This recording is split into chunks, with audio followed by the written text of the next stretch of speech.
Olá, você que está acompanhando a programação da TVA e também da Rádio AL, Rádio da Assembleia Legislativa de Santa Catarina.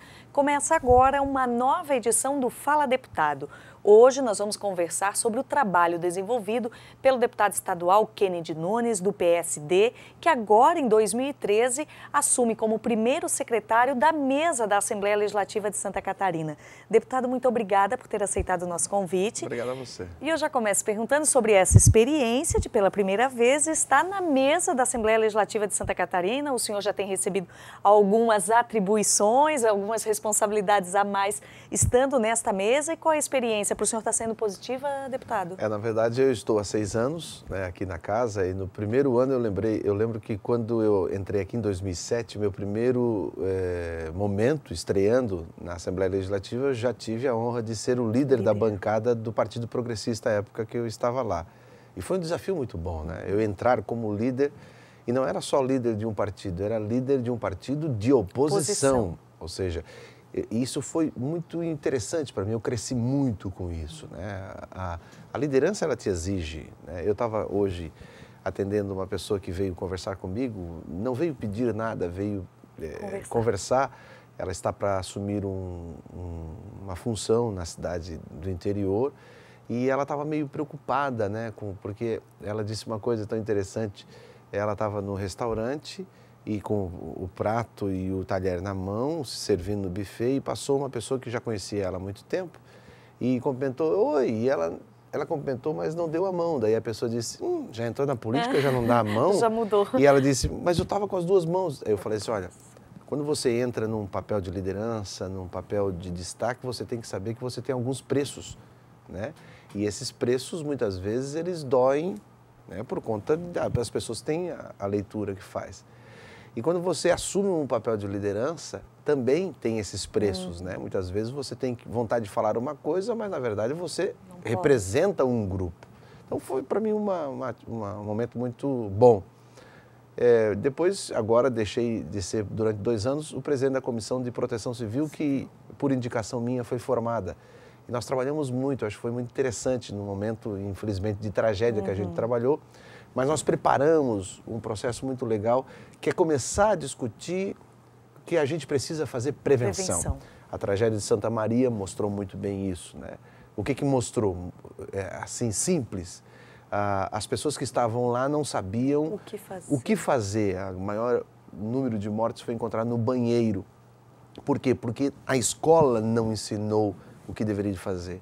Eu, nesse negócio de prevenção, eu estudei muito. E estive no Japão sobre esse tema também. E quando houve o último tsunami no Japão, que o mar, antes de vir a onda, ele encolhe. Então, ele recua. E quando houve o recuo do mar, as crianças, só não morreu mais gente, porque as crianças, quando viram o mar recuando, saíram correndo das salas de aula e correram para uma parte mais alta, porque elas sabiam e elas aprenderam desde pequeno que quando o mar recuava, porque logo depois vinha a onda. Se fosse no Brasil, a hora que o mar recuasse, a gente ia lá fazer foto. Maré baixa. Maré baixa, secou a maré. Esse é um negócio que a gente precisa estar falando um pouco mais. E agora, como primeiro secretário, uma das coisas que eu já senti é que eu tenho que assinar muito, né? Muito papel. Muito papel ainda. O Brasil é muito papeleiro, né? A gente ainda não tem uma cultura digital.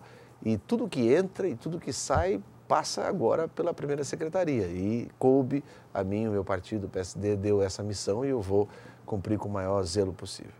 Deputado, o senhor está falando da Comissão de Proteção Civil, que foi criada na Assembleia Legislativa por uma sugestão sua, o senhor presidiu, agora vai ser presidida por outro deputado estadual, mas o senhor acredita que aquele trabalho que o senhor falou de prevenção possa ser desenvolvido a partir da comissão, orientando no interior de Santa Catarina, entidades, imprensa, escola, e que esse trabalho vai seguir aqui na Assembleia? Sim, nós desenvolvemos junto com a Universidade Federal de Santa Catarina um projeto que está aprovado e agora eu queria ter tocado, mas vai ser outro.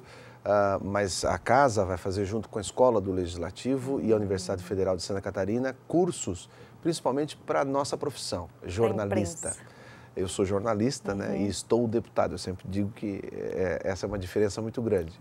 Mas muitas vezes, quando acontece a tragédia, seja ela de enchente, de seca, de tsunami, de meteoro que caiu lá na Rússia ou da tragédia de Santa Maria, qual é a minha parte? Você, jornalista, ao passar a informação, qual é a parte? Onde você constrói a cidadania? Não é só relatar o fato mas construir. O que é o construir? O que eu preciso fazer o antes, o durante e o depois? Né?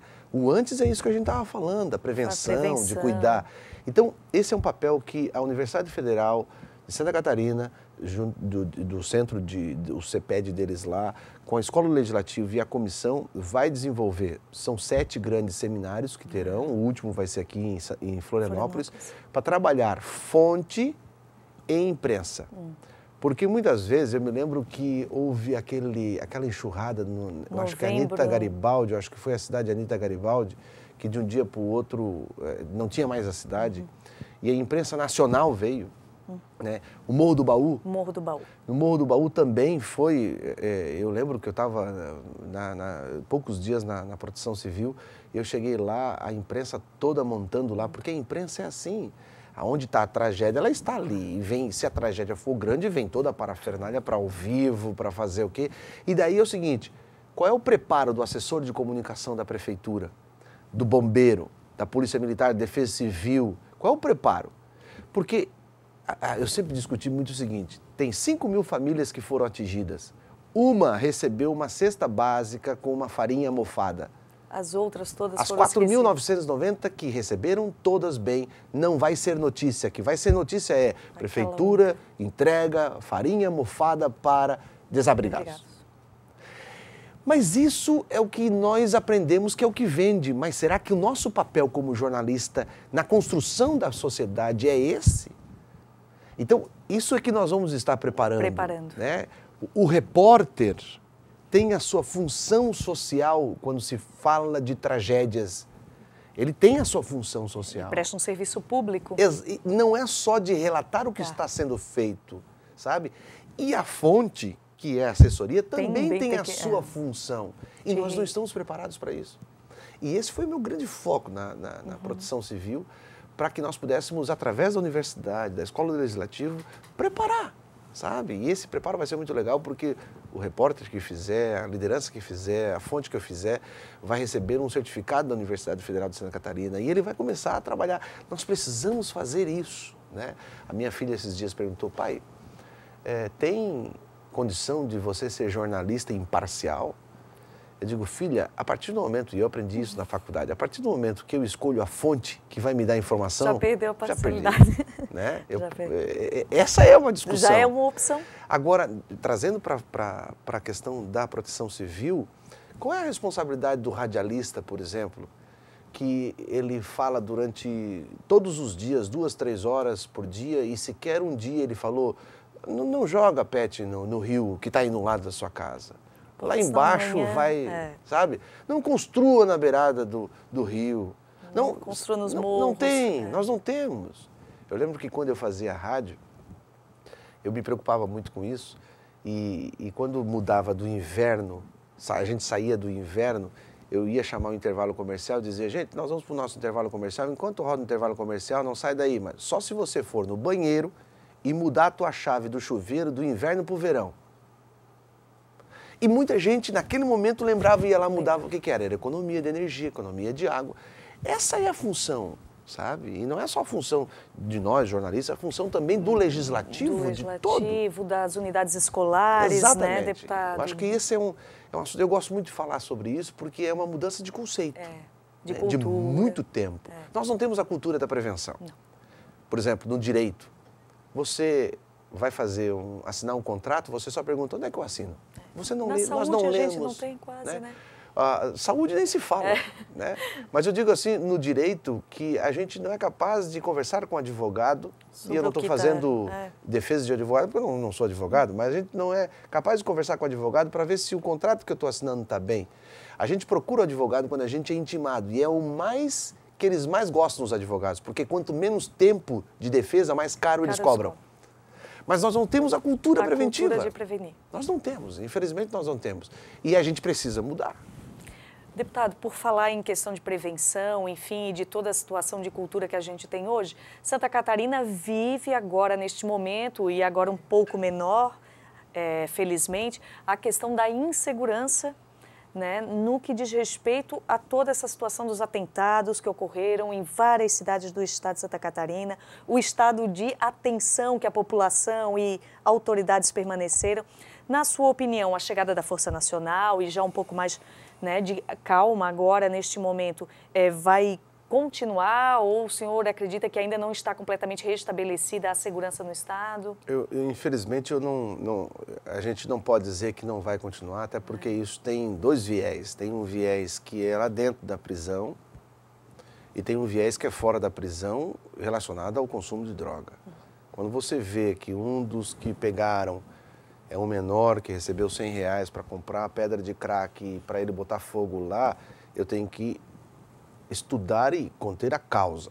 A causa dentro do presídio, ela é uma, a causa fora é outra, que está relacionada, porque lá dentro do presídio, se existem esses comandos, é porque eles estão comandando a venda de drogas aqui fora e armas. Então, a causa disso tudo é droga e arma. Quando nós tivermos um país que vai entender que a drogadição é um problema de segurança e saúde pública e que nós daqui a pouco teremos zumbis na rua, igual essa série que colocaram aí, meus filhos adoram, do zumbi, que vai... Eu digo, olha, nós já temos zumbi. Quando eu passo por algum usuário de droga que está na beirada da rua, eu digo para eles, ó, a geração de zumbis que a droga está fazendo está aí. Engraçado que quando eu entrevistei esses dias uma psicóloga e ela disse que quando um usuário de crack te pede o dinheiro para você dar para ele comprar a pedra e você diz não e ele te mata, para ele atuou como defesa dele, porque quando ele pede para você e você diz não dá, você está dizendo para ele morre. É impressionante isso. É total falta de controle. Então, isso nós temos que trabalhar. Isso nós temos que trabalhar o quê? Não é só com a Força Nacional. A Força Nacional é repressão, é colocar em ordem.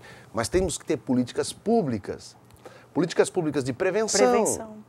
Lugares de lazer, de cultura, clínicas de reabilitação públicas, que é o que eu defendo aqui, como tem no Rio de Janeiro, precisamos tratar. Agora o São Paulo começa a fazer as internações involuntárias. É preciso fazer isso, só que nós precisamos tratar isso como um problema de saúde e segurança, porque senão não vai adiantar, porque as pessoas elas não estão com medo do fogo. Elas estão revoltadas porque o ônibus não está levando ela. E elas não Você já percebeu que o DNA dessa ação ou reação não é contra a pessoa, é contra o patrimônio. Que automaticamente deixa a pessoa com certas dificuldades, mas não de segurança. A gente precisa deixar bem claro aqui. Não tem assassinato, não tem um maníaco, não tem... Não, é contra o patrimônio. E a gente tem que pensar isso aí. Se é contra o patrimônio, o que está acontecendo? Então, essa é uma atitude. E tem atitude política também, de exigir. Eu acho que deveria existir mudanças né, no comando dos presídios, da segurança. Eu, se fosse o governador, eu daria prazo. Assim, tantos dias não resolver, eu vou trocar. É preciso isso. A comunidade precisa desta resposta né? de ação, sabe? É claro que a gente entende que cada um é cada um. O governador vem agora dizer que não falou nada, porque era tudo uma estratégia e tal. Mas é preciso que as pessoas entendam. O governador está quieto porque está preparando alguma coisa. Não pode pô, está omisso. Eu estou sem ônibus, não consigo trabalhar, não consigo levar meu filho na escola. Não, essa é uma preocupação que a gente tem que ter. E lembrando aqui, os dois momentos de ataque que nós sofremos em novembro e agora foram oriundos de ações dentro dos presídios. Tá? Ações dentro do presídio. Então a causa está lá. Nós temos que trabalhar. Essa transferência dos presídios, dos presos do comando para fora é um ponto que foi importante fazer. Agora, pelo que eu imagino, não é só a transferência deles. Não podemos ter de forma alguma essa troca de informação. Não só troca de informação, mas aquela cena que a gente viu da polícia do presídio metendo bala nos caras tudo ajoelhado lá. O que é isso? sabe? Não estou defendendo aqui, mas é preciso ter cuidado com essas coisas, né? A se respeitar, né? A se respeitar. Deputado, muito obrigada pela sua presença. Obrigado. É sempre um prazer recebê-lo aqui. Volte sempre que desejar. Obrigado a você, obrigado aos catarinenses. E você acompanhou agora uma edição do programa Fala Deputado com o deputado estadual Kennedy Nunes, do PSD, primeiro secretário da mesa da Assembleia Legislativa. Outras edições na internet, na nossa agência de notícias. Até mais.